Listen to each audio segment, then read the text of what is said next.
Hogstye.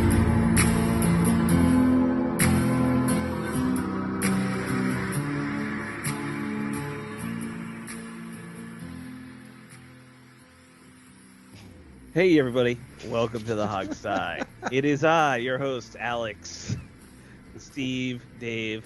We're all trying to psych each other out non-verbally now before shows. That's what it's becoming. I'm trying to throw gang signs. You're throwing Unfortunately, gang signs. We're all throwing things to just try and mess with each other. I don't know any gang signs, so I'm kind of making them up. But I don't think You're anybody actually does doing know. ASL, is what you're doing there. I don't know. Maybe. Or I don't not- know. Oh, barely. Barely. You know the and Dave, you know this, the people who fake being ASL interpreters for like events and get caught on camera. Well, you That's remember. what Steve is. Well, you remember the one where Obama did something over in Africa. Yes, that and they was had one of the worst all time. Right. Well, what was funny is I had shown my daughter that because she's deaf, and Right. she's sitting there, she's just looking, and she's like, well, they said one word. The whole entire thing. It's just like Just a guy up there doing this. Yeah, it's it's just a guy literally doing that, and he accidentally signed one word, and she was appalled by it, of course, but it Oh, was of course.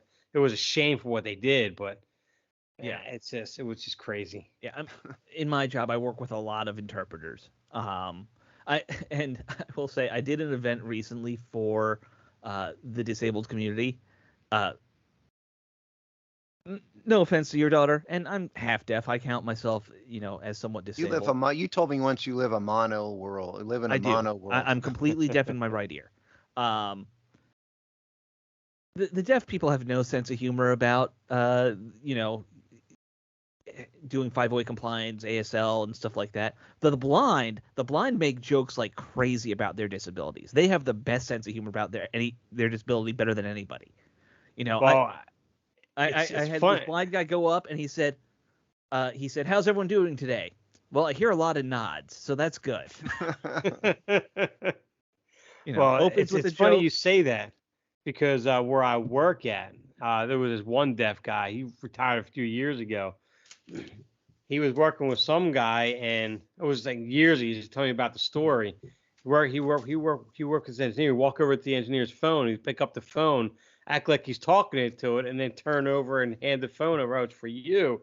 And the guy picks up and says, "Oh, there's no one on there." And the guy looks at it and says, "Dude, I'm deaf. I can't hear anything. What are you doing?" And to completely embarrass him in front of everybody in the office, And it was just trust me, we have some people that are deaf that are very, very humorous that use that to their I'm advantage. sure there are. It's just during that event, the blind guys were cutting jokes. The deaf people take it very seriously. Amazingly, there's not too many deaf attorneys.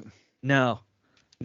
They would actually, I don't know how. I don't have. I don't know how I would argue and negotiate with a deaf attorney. Well, there would be an interpreter, and that would make it very weird.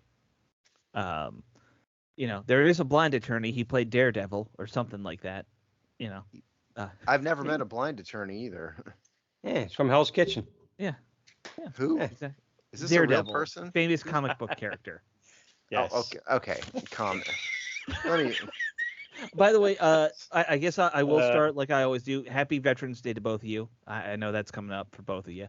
So, Thanks for that. Thank Just you. don't. But I always tell people, thank a Gold Star family. Don't thank me. sure. Yeah, right. Sure. But thank you guys anyway. So, I always try and remember to put that out there when we do the show before, Veterans Day, Memorial Day, all the holidays for veterans and those who were lost. I guess we should talk about the game though, and the team that we're here to talk about. Hey, that was a good game against the Patriots. They won something, guys. It went about as we expected. Yeah. Right. Yeah, we all called kind of said this. low scoring and somewhat close. I'm 9-0 from my in-game predictions. Did you check? You're really 9-0? Well, okay. I'm now 8-1 from my preseason prediction because I called it a Patriots close Patriots win. But on our in-podcast predictions, I flipped to Washington wins, and so in my in-show predictions, I'm 9-0. That's pretty darn good. Yeah. Both are pretty darn good. Yeah. All right. So It's a shame you're not betting along the way. I just don't find any. I don't know. joy. Yeah. joy, in betting because it ruins it for me. It's supposed to be fun, and I'm not Jamal. Yeah, Jamal loved to gamble He did. on sports, and I don't know where he was gambling. It was, I think, sometimes questionable well, I mean, there's bookies, a but casino in Maryland. I'm sure that he went and placed nice legal bets at the casino or whatever. okay. That's what he did. But yeah, well, why don't we kind of cover this thing? Let's talk about we'll do this how we usually do it. Offense, defense, and then go from there. Offense looked really good throughout most of the game. Sam Howell had that one really bad pass to end the half, but other than that interception, which I think might have been his worst pass all year. Pretty close, yeah. Yeah, other than that, he was pretty much on point the whole game. The running game was effective all day. Steve, why don't you give us the numbers, because I don't have the numbers in front of me. Yeah, because I always do, because I love numbers. It's Okay. your thing. It is kind of my thing. All right, Sam Howell. We've heard of him, right? Yeah. Who? Okay. 29 for 45, 325 yards, 1 touchdown, 1 interception, sacked 3 times, rating of 84. Brian Robinson, as a group, the running backs were 29 for 124, or 4.3 yards per attempt. That includes Sam Howell, 5 for 27, though. Brian Although Robinson most of that was on that one run. That's what I'm saying. Yeah. Brian Robinson was 18 for 63 yards, 3.5 yards per attempt. That isn't good, but that's also the norm for him. Antonio Gibson was 6 for 34, or 5.7 yards per attempt, including a 12-yard run, and so then that puts him at 5 for 22, which is 4 and change over. So that's good, but not great. Whoops. I turned my phone. Okay, leading receiver is Terry McLaurin, 5 for 73. Jahan Dotson, 4 for 69 and a touchdown and 8 targets. Byron Pringle, 3 for 55. We'll talk about him. Antonio Gibson, 5 for 42. Logan Thomas, 4 for 31. Daniel Brown, 2 for 33. It goes down from there. 1 fumble did Crowder loss. get 1 catch? Is that right? Crowder had 4, actually. He had 4 catches. Yeah. Brian Robinson, 1 fumble, 1 loss. And let me knock out the Patriots here real fast. Sure. Mac Jones, 24 for 44, 220 yards, 1 touchdown, 1 interception. Quarterback rating of 66. Ramondre Stevenson, 9 for 87, 9.7 yards per carry. That includes the 64-yard run, and so that puts him at 8 for 23, which isn't so good. The rest of the game, Ezekiel Elliott, 6 for 17. Leading receiver was Demario Douglas, 5 for 55. Juju Smith-Schuster, 6 for 51. Ramondre Stevenson, 4 for 42. It goes down from there. And then in terms of Washington, sacks and whatnot, oh, look, there were no sacks. But the leading tackle was Jamin Davis with 9. Kendall Fuller was 6. Cameron Curl was 6. It goes down from there. And punts. Sure. Do we want to play the punting game? No, we're not going to play the punting. They won. So play it. Let me first start by saying Tressway did win NFC Special Teams Player of the Week this week. We're not going to. Congratulations, Trey. We're not going to play the punting game. The punting game's only fun when they lose. That's true. So he was 5, or unless it's really crazy, he was 5 for 239 yards. Right. So that is stats for today. Yeah. All right. But yes, apparently Tressway has won it 5 times now, Player of the Week, which I think is a team record for special teams. He really is one of the best punters in the NFL. Yeah. I debate, is he the Peyton Manning of punters or is he the Tom Brady of punters all the time in my head? It's just. This is the kind of debates you're going on in your head? We don't want to talk about the political debates on air. Go on. No. We talk about those pre-show. Folks can know that. Like, Steve and I like to argue about politics all the time. We're diametrically opposed, but we actually can talk about things in a reasonable manner, which is a stunning thing in America today. Who would think that is possible, amongst 2 civilized people? And I just sit here and enjoy the show. Yes. Don't lie. You had inputs too, Dave. Well, that was today. You had some opinions. Yes. Today I did, yes. Yes. More often than not, though, yes. You have popcorn. Pretty much, yes. Okay, game. So let's start with this. Sam Howell, it was a bit of good and bad. His stats were good but not great. He made some incredible, really threaded the needle in some throws. Yeah, that cross the body throw he made to I think that was Terry at one point. That was incredible. That deep ball to Jahan Dawson for the touchdown. Yeah, that was the one I was thinking of. Right. I mean, that was an incredible ball, but at the same time, he made a couple really freaking dumb decisions. Like I said at the top, that pick might be his dumbest play he's ever made. Like I know he's thrown a lot of picks. He's got 9 picks on the year now, but that one was the first time where it was like, this was just a truly idiotic, what are you doing with the ball moment for him. I think. Yeah, and it happens, Sure. to everybody.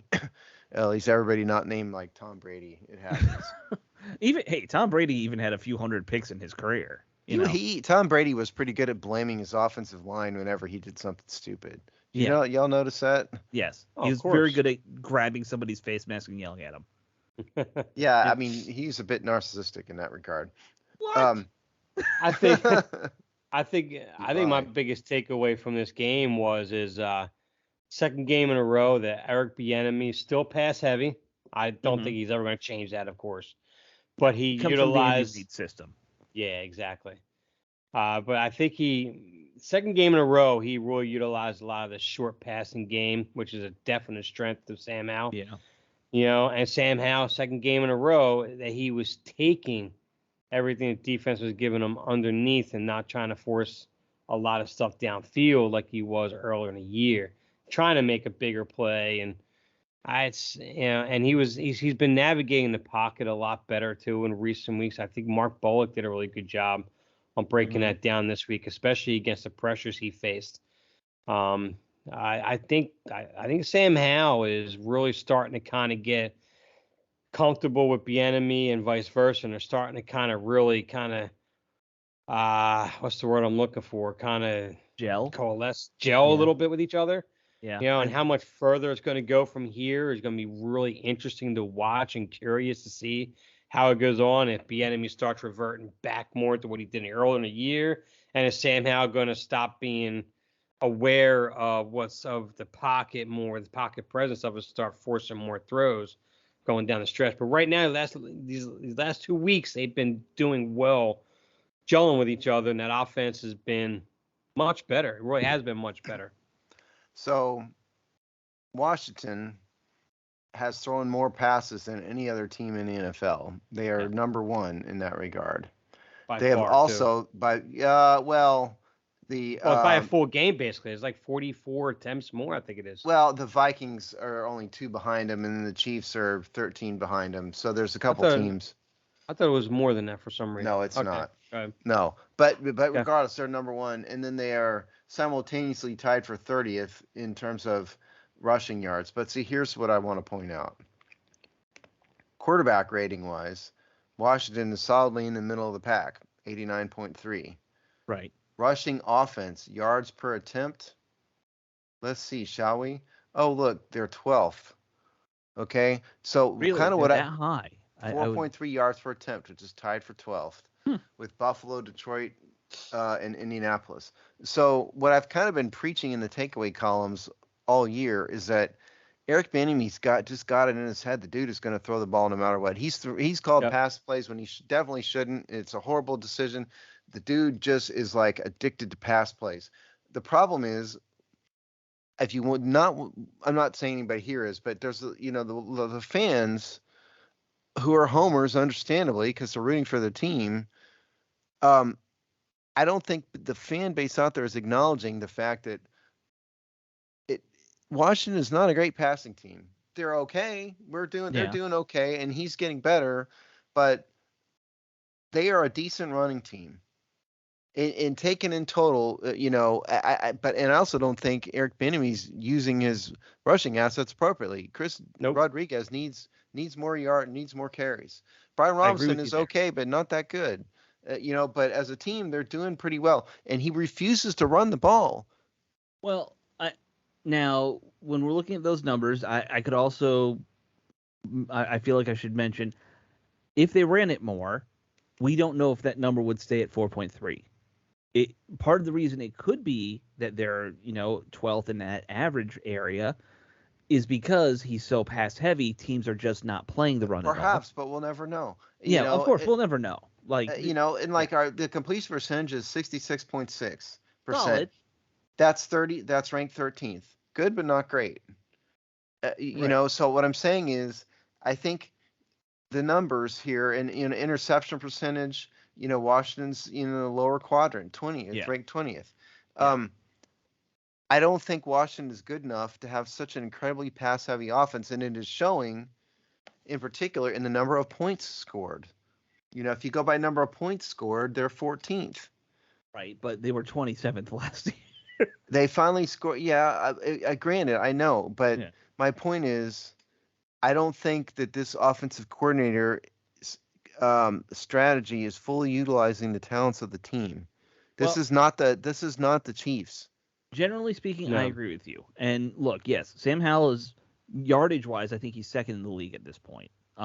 He's had I'll look that up while you're talking. We've seen there's some good stuff that's coming out of this scheme, and there's some bad stuff. I don't mind if you want to be pass heavy and it's working. I agree with you though. In games like the Giants game, if the passing game isn't working, you have to have a run game that you can fall back on. Right. And when you don't run enough, you don't have that gear to change to. I'm one of those people who says a great offense has 16 different ways to attack you that they're proficient at, and they can use one every game, and they're always adjusting, and they're always going to use the one that hits you the hardest, and they're just going to say, okay, this week the slot receiver is going to get 100 yards, and that's how we're going to kill you. Okay, this week we're just going to ram it down your throats, and that's how we're going to kill you. Oh, this week outside zone runs are going to kill. Like, the great teams do it every way. They don't just rely on one thing. I'm going to throw some Sam Howell numbers out because we're going to dive into Dave's Burgundy and Gold reaction, which is what he looked at. So some basics here. Howell is number 2 in the NFL in passing yards behind Tua with 2471. But completion great news. That's a good thing.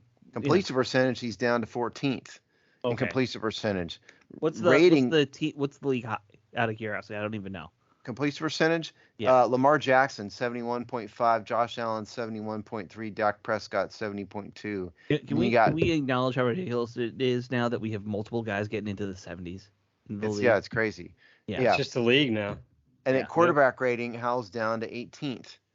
Interception percentage, he's way down there. Yeah. Well, that Bears game kills him for the year. Yeah, he's 22 in that. And so not all the numbers are good, in this. No, I don't think any of us would pretend they would be. No. But Dave, why don't you give us some of what you were digging into on him? Well, I will say that when you look over all his raw numbers in terms of completion percentage and his touchdown percentage and so forth, and the quarterback rating and everything, they're kind of all over the place. A lot of it's more on the below average or mid or median side of the league on where he's sitting. And it's his first year. He's going in through his first year as a starter. He's going through, and with an offensive coordinator, it's almost like trial by fire right now. He's just throwing him out there, throwing to the wolves. And personally, I'm just selling the fact that he's not going to change that. That's why I want more of the quick passing game, instituted. But when I actually sat down and I looked at him and Tua's first year as a starter. They both had 9 starts at this point in their careers early on. And now you look at Tua now, he's regarded by some being an MVP candidate this year, for the season he's having right now. But when you look at it in terms of his, I broke the article down to where I looked at these numbers on StatHead, where I looked at his air yards, his touchdown percentage, interception percentage, his quarterback rating, adjusted air yards, and so forth. And these are kind of some of the main categories that a lot of these analytics will look at when they grade these quarterbacks. And Sam Howell has Tua beaten everything but interception percentage. Interception percentage is a big disparity. Sam Howell just has to stop throwing these interceptions, period. That's killing these drives, obviously. Yeah. But when you look at what he does and compare what Tua did and the progression that they both have, there's some positive numbers to look at that. But the problem still is his sack rate. His sack rate is probably one of the worst that you look at. I mean, you'd have to go back to Russell Wilson's year 2 when he had a similar sack rate, when they graded where a points of 100 or higher is really good and below 100 is below average, and you get too far below obviously it's bad. Well, he was 74. He's got a 74 rating on that, and Russell Wilson's second year was around 73. And it's getting multiple sacks like he's getting every year, every game taking bad sacks, and most of them aren't even coverage sacks. A lot of it isn't even on the offensive line in most cases, or a lot of cases. It's just he's having either slow through his progressions, or he's just having a hard time when he reads pre-snap, and then once the defense adjusts his post-snap, he's not understanding the concepts that are being run or whatever. And Mark Bolin does a great job every week breaking him down. But what he's done in recent weeks, with the help of the quicker passing game and so forth, but what he's done in recent weeks, you've seen an improvement. You've seen an improvement to a point to where his sack rate had actually dropped by more than 2.5% in terms of what he's taken in sacks. What he's doing in terms of recognizing pressures, he's been improving. And Mark Bullock, again, does a better job than I ever would in breaking this down. But the numbers was, I think, if I remember correctly in my article, he was 13 of 18 and in most pressure situations against Belichick. And Belichick, it was 13 for 18 is what it was. 13 for 18, right. Yeah. And you look at Belichick when he's done the young quarterbacks through his whole career. Granted, the defense New England isn't what it used to be, but still in terms of what he does to confuse young quarterbacks, that didn't happen in this case. That's another positive aspect to look at that too. So, but what does all this scream at me when I look at that? Most people say, well, here's our guy. This is our guy. This is our guy. I'm like, well, pull the reins back a bit. What that shows me is that he's proven that he's earned the opportunity to prove if he could be the guy by going through the rest of the year. But he still has a lot more to work on. I think you have it. I think you have it right. Generally, and I like the comparison of the two as somewhat, because they're kind of in a similar circumstance a little bit to young quarterbacks. There's a lot of other quarterbacks that are way better than both. Okay, in every way. And yeah, I agree with your premise that people need to slow their roll a little bit. I'm glad that people are excited about their team, excited about the quarterback. There hadn't been a lot to be excited about with Washington for a long time. It turned me off. Honest, I mean, there is potential that this could be a very good quarterback. But Washington has had other quarterbacks who have had good runs. Sure. Everybody thought Robert Griffin. For a while, Jason Campbell looked like he could stick around for a while. Everybody thought Robert Griffin was going to be an all-pro. For a year, they did. Kirk Cousins developed into a guy who was doing great until he turned weird and, all the rest of that stuff that happened. We all thought Carson Wentz for 5 minutes was going to do well. I mean, there's been Taylor Heineke was celebrated, for half a season. Basically. So there's been a lot of quarterbacks. So sustainability is a key.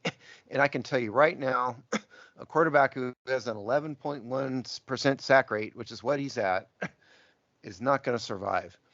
Will not survive. And so it has gotten better in the last 2 games. Why? It's because, 1, he's getting rid of the ball faster. 2, what Dave said earlier, which is Eric Bieniemy's throwing a lot more screens, a lot more short slants, helping him out. That's how you help out a young quarterback. How else do you help out a young quarterback? Run the ball. Because the guy will be in the hospital if he keeps up with his sack rate for the first 7 games. And let's be honest, the moves they made on the offensive line do seem to have helped a little as well. But they're not earth-shattering. It's not like you threw a Pro Bowler out there, but also, I mean, who have they played? Yeah. That's true too. Well, the Eagles have a decent defense. The Eagles, yes, but the Patriots, no. No. Now, I agree. They're going to get a better test next week. For sure. In Seattle. Yeah. Now, I agree with everything you said. You're on point with all of that, but I will say there's 2 things that I see, and you can correct me if you think I'm wrong on this, but from all the other quarterbacks that you have mentioned, there's 2 things that stand out with Sam Howell that wasn't as prevalent with these other ones. One, he's got a short-term memory when it comes to making mistakes. He knows he puts that in the back of his mind. He just moves forward. Yeah, and he anti-Kirk in that respect. Exactly. And another thing he does really well is the fact that he has a knack of just really kind of auto adjusting himself throughout the game itself. He does a pretty good job in terms of just not allowing that to bother him and still making the kind of adjustments he needs to make in the game to kind of keep going. That's why you see him in the second half of games where he's better in the second half than what he was in the first half. So he's kind of makes his auto adjustments that Bieniemy talks about the year that these other quarterbacks he mentioned didn't do nearly as well. Sure. So now granted he's not perfect either, but I'm just saying he's had just moments where he's just like blacking out of reality, here and there. I mean, look, no one expects him to be a finished product.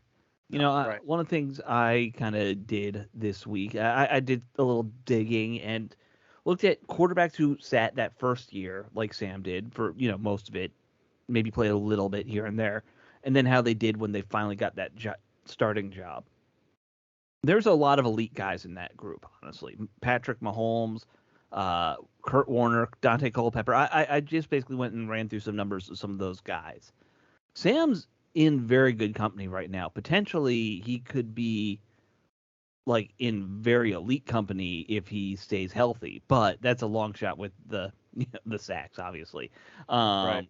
Like I do think he still could get. He's everyone's one hit. Anything could happen at this point. It's too early for people. It's too early to tell. But that said, none of those guys had a perfect, season for the most part. Maybe Patrick Mahomes did, and Troy Aikman was pretty bad in his rookie year. If everybody remembers, he's in the Hall of Fame. Peyton Manning Brady threw a ton of won a interceptions. Super Bowl, but if you look at his numbers that first year, they weren't that good. Yeah. 2,800 yards, 18 touchdowns, 12 picks. Let's not have revisionist history. Tom Brady was throwing like 150 yards a game early in his career. Right. By the way, he was doing that for like the first 5 years of Absolutely. his career. It was really Randy Moss is the one that really broke him out. Yeah, exactly. Years later. Yeah. Brett Favre, 3,200 yards, 18 touchdowns, 13 interceptions his first year. Now, to be fair, we're talking about 20 years ago at this point when the NFL was different. Right. Sure. The numbers are going to be different. And, somebody was arguing with me about that. And I said, no. You have to take that into context. I agree with you, Steve. 3,000 yards in. That was a lot back then. 1994, whenever Favre started. I think it was 94. Maybe 93 was something like that. Yeah. I wouldn't 3,000 was a great season. So, you do take that into context. But the point being, these guys were not finished products either. They all had a ways to go. And, some of them, like Dante Culpepper, had a very good couple years, but then he flamed out ultimately, right? He started getting hurt. He wound up, I think, only playing for like 6-7 seasons. He didn't play very long. So Brett Favre was, he was, let's see. Favre. Drafted in 1991, but came to the Packers in 92. Okay, so it was 92. Right. All right. Yeah. Yes, different league. Absolutely. People did throw for 4,000 yards back then from time to time, but that was pretty rare. And Brett Favre did take a lot of sacks too throughout his career. Oh yeah. Oh, he did, and he threw a lot of interceptions too. He threw a ton of did. interceptions. Yeah, but that was back when 2-to-1 was a good ratio, and that was considered a starter caliber quarterback. Now that would get you benched. So I guess what I would caution the fans, and by the way, Dave's column he was talking about is on the website. We do the Burgundy and Gold reaction is all we publish that every week. Dave writes it every week, so that's one thing to look at. I would just caution the fans to be excited about your team for sure, but just don't get let this guy play. Yeah. You don't know what's going to happen, particularly since the coaching staff is probably going to get fired. Most likely going to get fired. Yes. And a lot of coaches are just going to. You don't know what's going to happen. It's only been 9 games. The guy has shown promise. He's gotten better, but there's a long way to go, and we've seen this movie before. Yep. So some other things to talk about with the game and the offense. I know we kind of went on a Howell tangent. Terry McLaurin, Jahan Dotson, great days. You mentioned how many catches Crowder had. 4 catches. Yes. I like Jamison Crowder in this offense.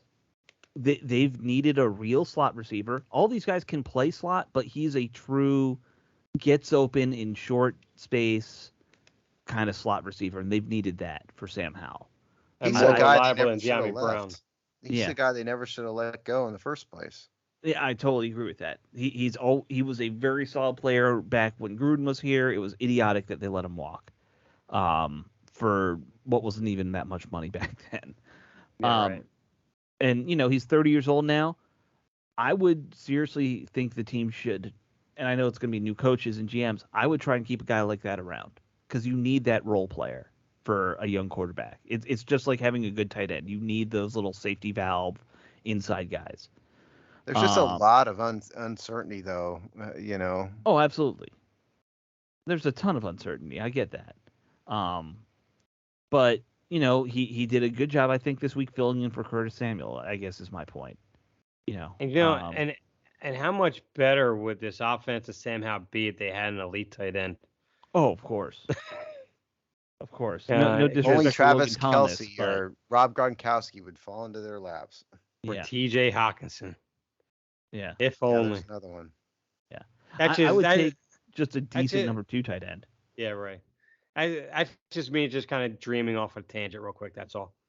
Didn't mean to interrupt conversation for that. No, it's totally fine. Yeah, you're right. I mean, you're right. It's Yeah. not wrong.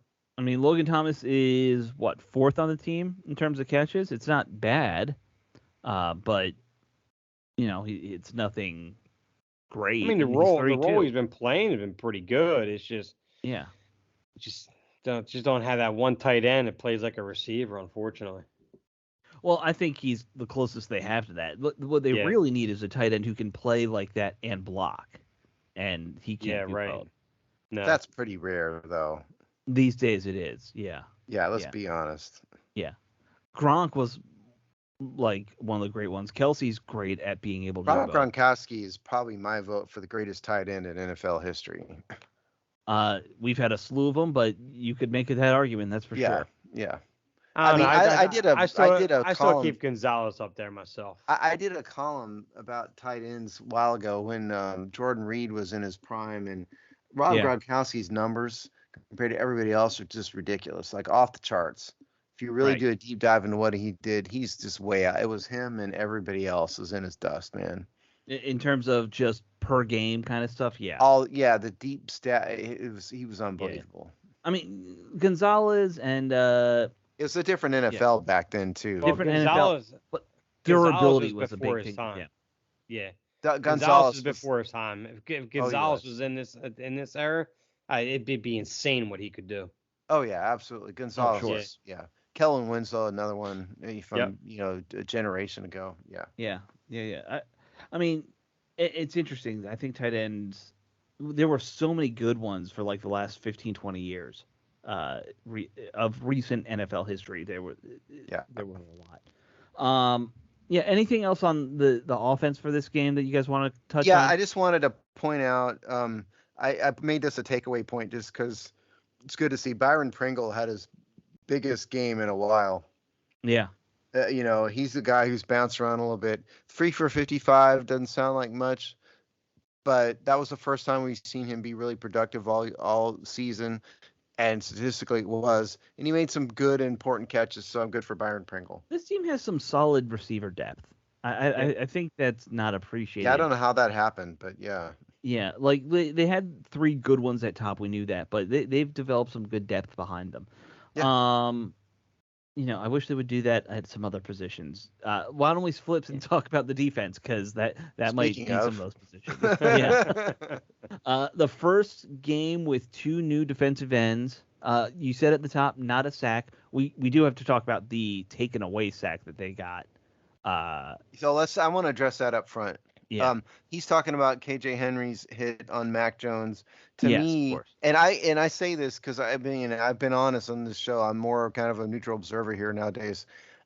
That call was I think in the context of the rule the NFL requires was probably the right call, but it is a BS rule. That is ridiculous. That was a form tackle of a Right. quarterback. You Right. know, and there's and what the refs basically claimed on that was that because Henry did not, I forget the term they use exactly, but he did Gator not roll. make, Gator roll. yeah, he Gator did not roll. make an effort to not put his full weight on the quarterback when he went down, and so they use the term gator roll off him, use his arms as a brace. That is a bunch of crap. Okay, Right. that is not a call that should be called. To me, if I was to show when I was playing high school football, that would have looked like a form tackle to me It would on have a been quarterback perfectly in the formed. pocket. Yeah. Yeah, so I think it's absolute You didn't crap. hit him too high. Your helmet didn't touch his helmet. You wrapped him up. Yeah, Um, so he didn't fall on him, but I don't think the refs are corrupt or anything like that. I think it's a stupid, ridiculous rule, and I think the NFL's gone overboard in protecting quarterbacks. they have, and the one thing that I think is interesting is the rule that the ref referenced, and he said this in his response to people questioning him, is it shouldn't your full body weight can't fall chest to chest on the quarterback, and it wasn't chest to chest. No. It was chest to back. So Well, like see, if you actually look at it too, when he came down, when Henry came down, it wasn't like he came straight down like you were alluding to. He didn't do that.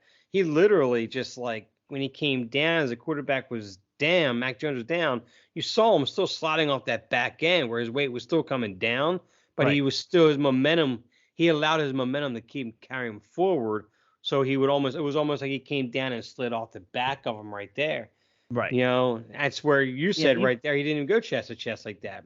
I mean, he fell on top of him. I mean, I get if you want to take a cold analytical look and apply the rule. I get that part. I just think the rule is stupid. It's been a terrible rule. There's another thing that's going on in the NFL, by the way. I don't know if you probably haven't noticed this, Steve, because you're not following this stuff on Twitter, but the NFL is like falling in love with fining running backs and stuff for hard hits when they're running with the ball. Brian Robinson got one 2 weeks ago for his touchdown run. No, that's crazy. Yeah, he got a game check valued fine for that touchdown run because he ran through the Eagles defender. Because he put the crown. Because he put the crown of his helmet down. Yeah, and that's where that fine comes. And that crown comes down, you put it right into that player's chest. Bam, you get a fine for that, which is. Yeah. Logan Thomas got one for that. What they called it a chop block, I think, the other week too. Well, the Logan Thomas one, I mean, that was kind of a prototypical chop block. I didn't understand that penalty particularly either. Yeah, and he got fined for it. So, like, they're doing that now too, which is just as absurd, if not worse in some ways. Like, I'm against fining players for just trying to play the freaking game. It's not like they're doing dirty things on purpose. Well, see, yeah. And what kills me is that, but you don't hear any fines coming out for these. Granted, they're undersized corners trying to tackle these tight ends, and they're trying to protect themselves, which I get, whatever. But when you're literally diving at their knees, not even trying to get in their way at their hips or even at their shins, or at their thighs, you're diving at their knees or below, and yet the NFL is okay with that. I mean, Gronkowski suffered. It was like. He had a torn ACL, and then it was like a year and a half later, he wound up having another knee injury again because almost the exact same thing happened again. I'm just like, I'm sorry. I get he's bigger than you are, but let's not. I don't know. It was just aggravating when I see it. Getting back to the game, overall secondary played pretty well. Now they're playing arguably the worst receiving core in the league. Yeah, that's why I think you can have to take this at a grain of salt a little bit. Yeah, right. I mean, the Patriots are a shadow of themselves. Yeah.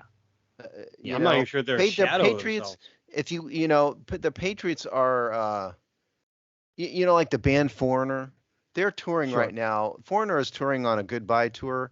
Not one single original member of Foreigner is actually playing for Foreigner now. This is the Patriots, okay? They're living. They are a cover band living on the reputation of jukebox hero. Sure. You know, that is the New England Patriots right now. They're living on the reputation of a retired narcissist named Tom Brady. They're Yeah. not a good Yeah. football team. And so, yeah, Washington won. And, you know, the defense looked good, but you got to understand that the offense, it sucks. I mean, there's quite literally an argument to be made that not a single receiver on their team would be starting anywhere else at this point. Like they are not a deep Yes. receiving core. They have so very average running backs, and they have Mac Jones, who just has not worked out. Let's just put it that way. He's been Um, okay. I mean, yeah, he needs help, okay? His every numbers aren't quarterback too would struggle terrible. in that situation. Yeah, his numbers aren't terrible. Right. You know, but they have no talent around No. them. Right. You know, so I Mac don't know if Jones. I don't know if you listen to Jonathan Vilma. Their running back Stevenson is the best running back we never heard of. I mean, he's He was a horrible commentator, but I digress. Go ahead, Steve. Mac Jones. So I mean, has 64.8% completion percentage. He's thrown a bunch of interceptions. There's this problem. Makes his quarterback rating go down this year. I mean, he's been good, not great.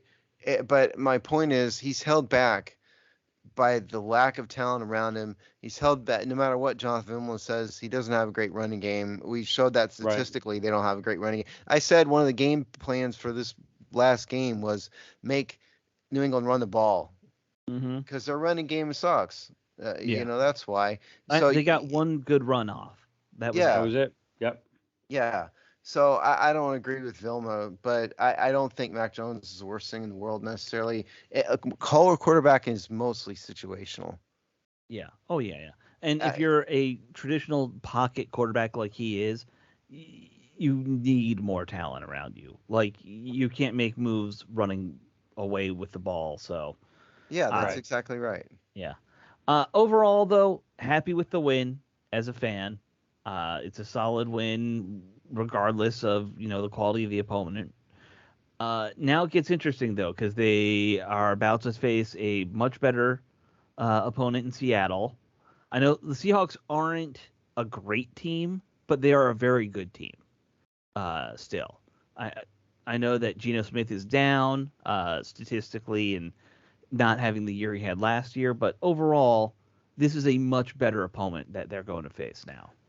The Seahawks weirdly kind of track Washington in some respects. Sure.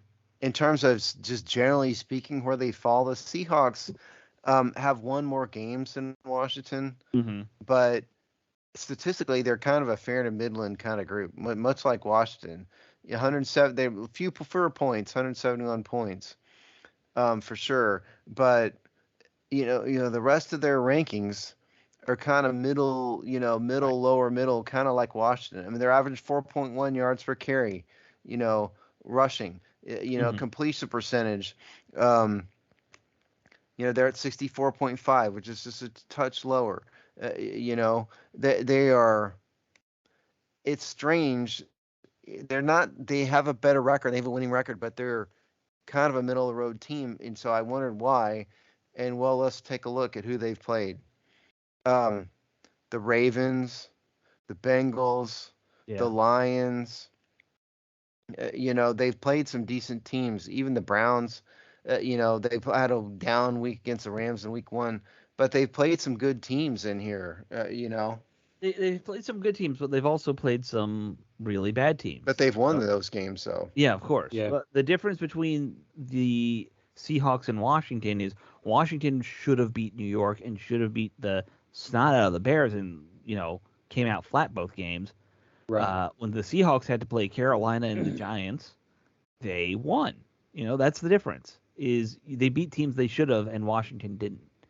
That's because in their makeup they rely so much on coaching, preparation, scheme, game plan, and I've never been behind a big Seattle Pete Carroll fan, but he's a quality coach in that respect. Right, and that's just something that Washington doesn't really have consistently. Anyways, they haven't had. Yeah, but look, it's not. Let's be clear. Seattle's not a high-powered offense. They have a very good receiver reputation-wise, and I don't know what you're going to do if you're Washington and you're trying to match up with this receiving core, because you know what doesn't go good against DK Metcalf is like a 160-pound cornerback. You kind of have to put Benjamin St-Juste on him for most of the day, Yeah. don't you? That's the way I look at it. Well, I would have said that about Brown with the Eagles too, Steve. Yeah, but DK Metcalf's another beast, though. Oh, I know. The dude, DK Metcalf, 6'4", 235, he's bigger than a lot of tight ends, and he's very physical, like the ultimate 50-50 ball guy. And so I think you can't put like some little bitty tiny dude on him. You got to have a corner that can body up to that. I'm not saying St-Juste is going to win those battles, but that's, I think, would be the game plan, would be St-Juste with safety help. I would hope. Yeah. I would hope that's what they do, because you can't Tyler go cover Lockett zero is a on the much guy. Better matchup for. You can't go cover zero on the guy. I mean, this is going to be a zone thing, but I think you want St-Juste matched up on the guy as much as possible. I mean, you could easily say we're going to run a zone, but you guys shadow X and Y player. Yeah. And it's cover 3. Then if you see DK on the left side, you're on the left side.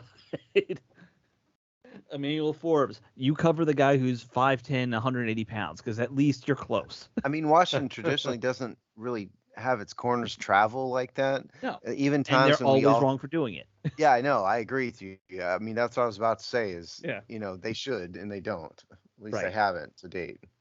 Well, I think the biggest threat against us is going to be Tyler Lockett anyway. We can't cover someone with that kind of speed and route running that he has. We have no one to cover that. Yeah. Yeah, you're right about that. Tyler Lockett, 38 receptions, 57 targets, 402 yards. Metcalf is the leading receiver at 454 yards on 28 catches. So Lockett, yards per catch, it's blocked. Yards per Lockett's at 10.6 yards per catch. Metcalf's at 16.2. But yeah, I kind of agree. The combination of those two are bad. And then you got Noah Fant in there, who's an athlete, can play, and their rookie receiver too that they have right there in Smith. I can't say that. Smith and Jibba. Yeah, forgive me if we butchered his name. That guy. Yes. Yeah, that's why I didn't try. Yeah. It's an honest try. I made an honest attempt. Right. It is a good core that you have to try and cover. I'm not sure how this team matches up with half these guys, honestly. I'm sure how. I'm sure they can't. When I said I'm not sure how, I meant I'm sure that they don't have a good Okay, just to be clear, because we're all sure that they can't. Exactly. We all know where this team is going to end up. This will be a big passing game for Seattle. It doesn't necessarily mean Seattle will win, because I think you can maybe do something against them in the run game, but I don't think you're. What run game? Yeah, exactly. Well, okay, so let's talk about their run game. Yeah. Rushing offense, like I said, Seattle 4.1 yards per attempt. They don't run much. They're like Washington. They've run the ball 188 times. It's exactly the same as Washington, tied for 30th. So do they have some talent in the running back department? I mean, kind of.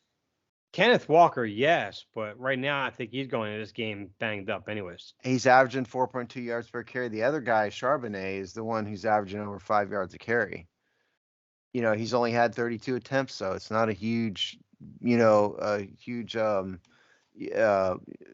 sample size. Walker's the guy who gets all the carries.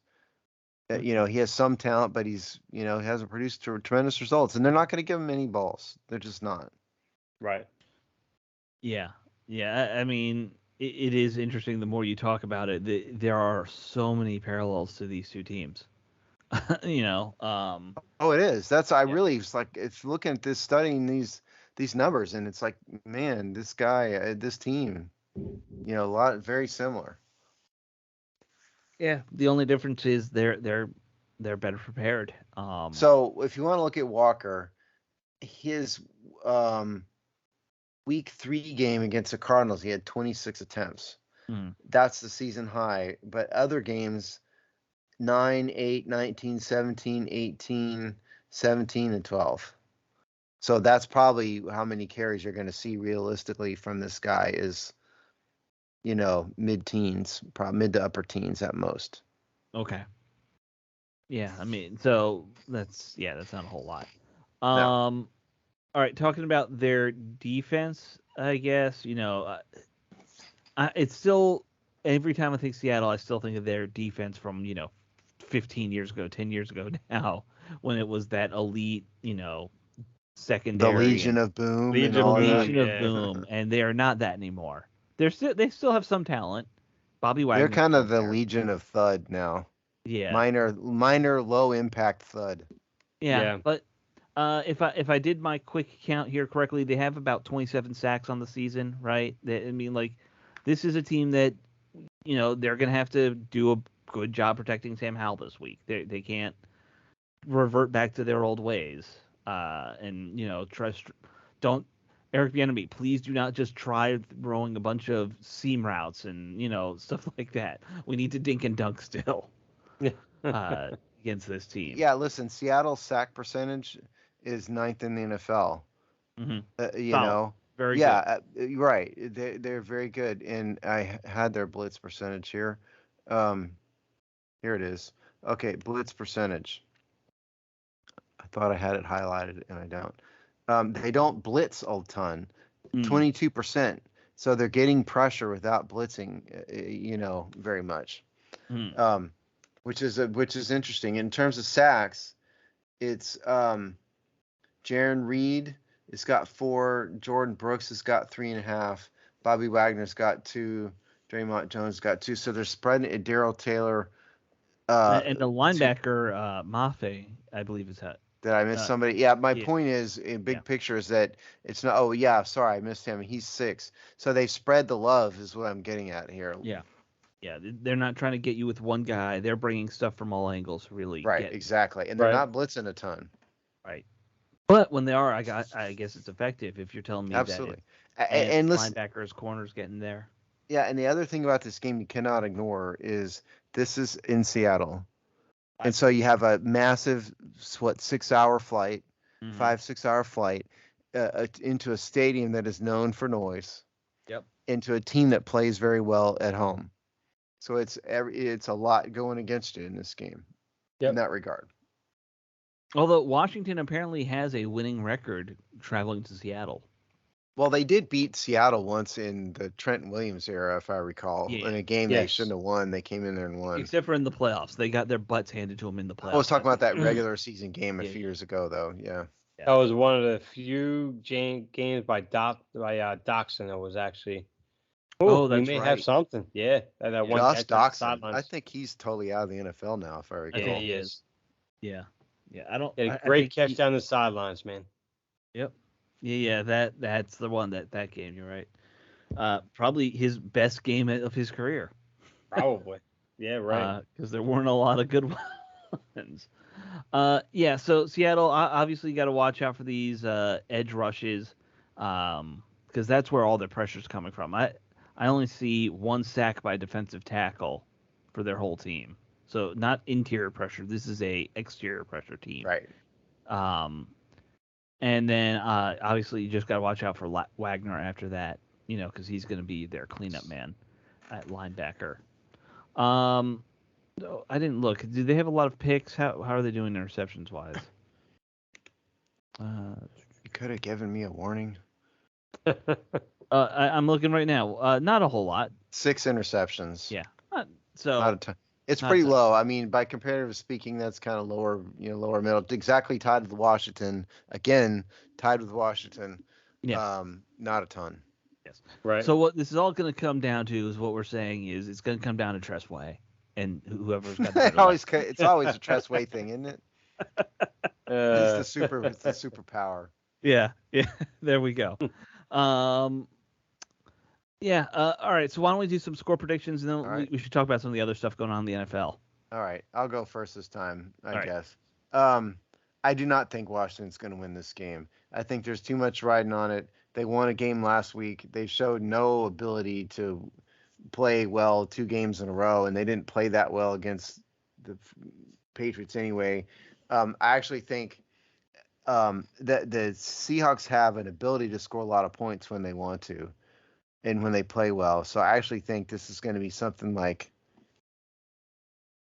30 to 17 Seattle.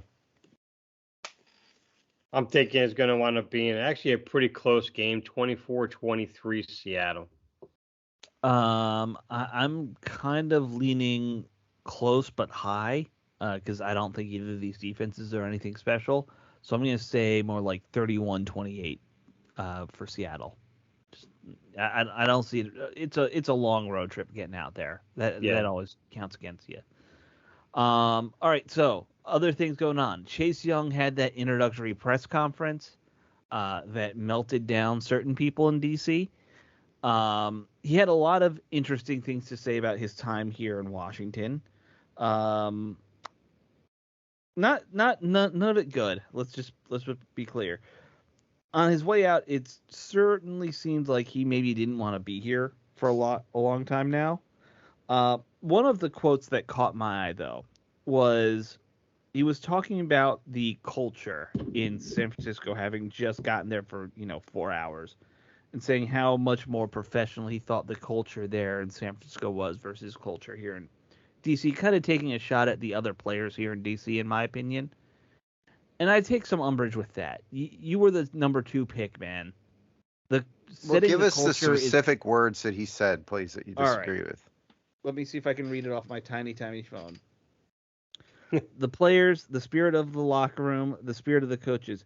It's just different. You know what I'm saying? It's kind of the same thing at Ohio State where it's like you're expected to win and it's just that vibe of we're going to win.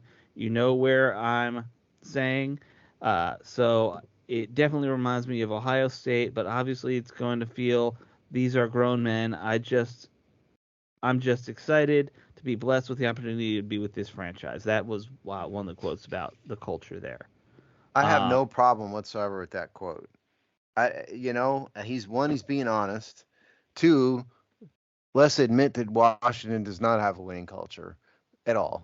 They haven't won in a generation, more than a generation. He's not specifically blaming specific players. He's just saying this team seems to have a winning vibe about him, and Washington didn't, and he's just being honest. So, I'm not the world's biggest Chase Young fan, as everybody knows, but I don't have a problem with that. My problem is you were brought here to fix the culture as a number 2 pick from a winning culture. Well, granted, but he's also selfish, so that's partly why I didn't like him. Right. But that's my qualm is if you were here in that role, you weren't a 3rd round pick, man. You were here to set the tone. And if you didn't show up to OTAs he kind of did set a tone. He just set the wrong tone. He set a loser tone. Yeah, exactly. Yeah. So that's my qualm. You can't pretend that you weren't part of the problem. There's a reason that they were happy to get rid of. Yeah, I think that's fair. Yeah. He had some other stuff that he said here. Dave, I don't know if there were any quotes from that interview that really stuck out to you. Oh, he did claim that he found out on social media that he was traded, which I hope that's not true, but I don't know if that's true. Most teams will tell the agent. Yeah. And so whether or not that happened or not, I don't see that in this quote snippet thing. Oh, here. Yeah. Okay. So specifically, he didn't really say that. Here's it says on, and this is the credit for this is, who is this, Dave? Nikki Javalia. Yeah, Nikki Javala. Yeah, that's where Dave found this for us. It says on his reaction to the trade, his quote is, "Nah, honestly, I got everything off social media just like you guys. I was just playing my game and it happened." So I don't know if he's saying he found out about the trade off social media or if he's talking about the reactions. I'm not 100% sure what he's talking about there. Yeah. Also, Chase Young, not the most eloquent speaker, so it's sometimes hard. No, he's pretty dumb. Yeah. Yeah. Let's be honest. Sorry. Yeah. Not that fine. bright. It's fine. I just don't overall. I don't have too much of a problem with what he said. I understand your point, which is if you're the number 2 overall pick, you're the self-anointed, great person, great player and all that. Maybe you were part of the problem, right? But again, Washington has not had a winning culture in a very, very long time. No, that's also very true. Really, the last time was probably Joe Gibbs' second run, the Sean Taylor year. They had kind of a winning attitude, but everything because the Sean went, crazy. So yeah, no, that's probably fair. Well, I guess the one thing that probably jumps out at me is on the one question of on if anything has changed or affirmed that what he thought about the 49ers now that he's been here. He says the culture. I see why they win. Just the details of each play, the details of my assignment are much more greater. So I see why they win. First of all, I get it, Jack Del Rio. People have problems with some of his schemes, how he coaches, doesn't adjust all that great half the time or whatever. But let's be honest. It didn't matter what scheme Jack Del Rio ran. It didn't matter what his assignments was. He freelanced most of the time. So when he's talking about, the details of my assignment, I mean, unless your assignment is the freelance, what details are you talking about here? Because he didn't exactly play very well within a scheme. Now, I'll give him credit this year. He did better than he did in previous years. But still, come on, man. It's like when the whole freelancing comment came out, when he was gone for injury, we clearly saw what Ron Rivera was talking about in terms of players freelancing, because it wasn't Montez Sweat. It was absolutely him 100%. Yeah. So, I mean, that's what kind of stood out with me most on all that, probably, I guess. Yeah, and I think, look, he was unhappy right away. There were rumors that came out that he didn't even want to be drafted here. Like, he didn't want to, stay local, basically. Which, if that's true, maybe you should have said something to the team in the draft process, and they would have avoided you. But, I guess that didn't happen. So, like some of that stuff, it does irritate me. I know the team took shots at him. But, I'll tell you what I noticed about it. They put out a little thing, thank you to Montez Sweat when they traded him. They didn't put one out about him. Did you notice that? Yes. Yes. Yeah, it's true. Kind of like, yeah, buddy, you can go jump in the lake. Yeah. All right. So lastly, let's talk about some QB moves that have gone on that will have some indirect and direct impacts on Washington. Carson Wentz signed with the Rams, so he is back in the league somehow. I don't know what the Rams are thinking there. The other big story, and this will impact Washington because they're going to face this quarterback very soon. Daniel Jones tearing his ACL, and the Giants are now down to the 4'10" Danny DeVito. I'm sorry, that's wrong guy. Tommy DeVito. His cousin, right? Yeah, distant cousin of Danny DeVito. Right. Much I did taller. Google it. They're not actually related. No. Or not that anyone knows. But yeah, unknown, like fifth string. That's the first time in a while that I hear this name and I had no idea who it was whatsoever. Yeah. Like not one thing. Yeah. It's wild. It's these quarterbacks that scare me though, that come against us.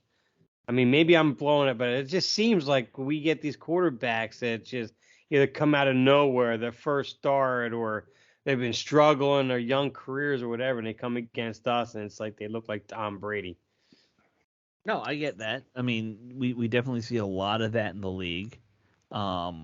It's just wild to me how many quarterbacks have kind of gone down this year already. Yeah. Josh Dobbs is now on his 10th team or something, starting as a quarterback, and he's had multiple this year. He's been on 3 teams in one season. That's insane.